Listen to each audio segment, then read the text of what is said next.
Anupa. I have a very easy but fancy recipe of a salad with me. So let's quickly make tomato mozzarella salad. So now that we have our basic ingredients, actually tomato mozzarella salad doesn't need many ingredients. All we need is tomato and mozzarella and a little bit of herbs here and there. So let's quickly cut tomatoes. Now for this salad we need nice ripe red tomatoes because they are not sour and they have that slight sweetness. So what do we have to do? We just have to cut them into roundels. And let's cut mozzarella cheese. Try and take cheese which is right out of the refrigerator because then it's very easy to cut. We need thick slices of the cheese as well. Then cut it into squares like these.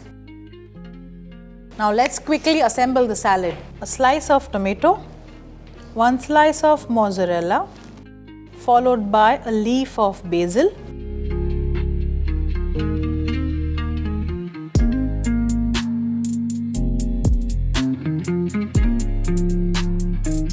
and now let's put some balsamic,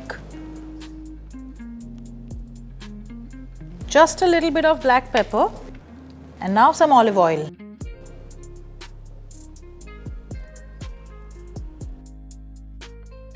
So you saw how easy it was to make this salad. So do try this salad during your cocktail parties or even on a lazy Sunday lunch because it's just too good.